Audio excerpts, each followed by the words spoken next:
గర్వము దేవదూతను సాతానుగా మార్చింది.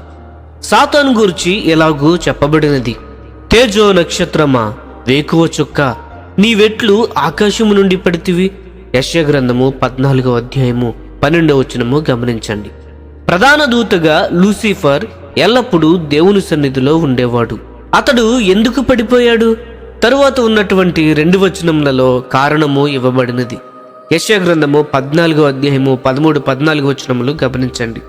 నేను ఆకాశమునకు ఎక్కిపోయేదను, దేవుని నక్షత్రమునకు పైగా నా సింహాసనమును హెచ్చింతును, మహోన్నతునితో నన్ను సమానునిగా చేసుకొందును అని నీ మనసులో అనుకుంటివి కదా. నీవు పాతాళమునకు, నరకములో ఒక మూలకు త్రోయబడితివే. లూసిఫర్ ఇతర దేవదూతల కంటే వరములు కలిగి, ఎక్కువ సౌందర్యము కలిగి మరియు అద్భుతములు చేయగలిగిన వాడై ఉండెను. గర్వము అతని హృదయంలో ప్రవేశించే వరకు ఇతర దూతలను దేవుని ఆరాధించుటకు నడిపించేవాడు. అప్పుడతడు ఇలాగూ ఆలోచింపసాగెను, నాకంటే పైన దేవుడొక్కడే ఉన్నాడు, కాబట్టి ఆయనను నేనే పరిపాలించెదను.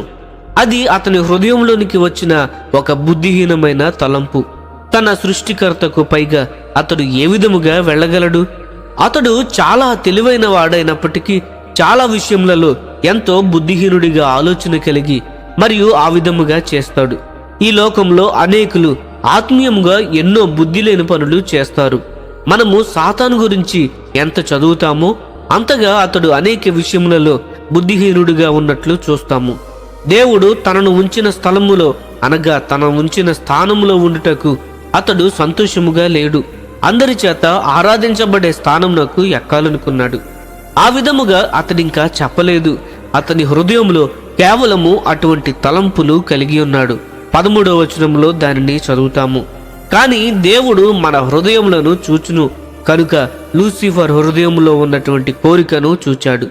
ప్రధాన దూత సాతానుగా మారుటకు అనేక సంవత్సరములు పట్టలేదు. కానీ ఒక్క క్షణంలోనే జరిగినది.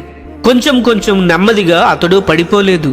సాతాను మెరుపు వలె ఆకాశము నుండి పడినట్లు యేసు ప్రభు లూకాసు సువార్త 10వ అధ్యాయము 18వ వచనంలో చెప్పారు.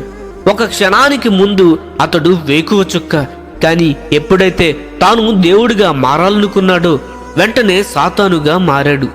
ఒక దేవదూత సాతానుగా మారుటకు ఎంతకాలము పట్టింది? ఒక్క క్షణము కూడా కాదు, కేవలము ఒక్క రెప్పపాటున. ఒక నిజమైన మంచివాడు దెయ్యముగా మారుటకు ఎంత సమయం పడుతుంది? రెప్పపాటు మాత్రమే. గుర్తుంచుకొనుము. ప్రియమైన స్నేహితులారా, గర్వము అనేక అనర్థాలకు దారితీస్తుందని గమనించండి. ఈ సందేశములు మీకు ఆశీర్వాదకరంగా ఉన్నట్లయితే లైక్ చేయండి, సబ్స్క్రైబ్ చేయండి, అనేకులకు షేర్ చేయండి. మీ విలువైన అభిప్రాయములను కామెంట్ రూపంలో మాతో పంచుకొనండి.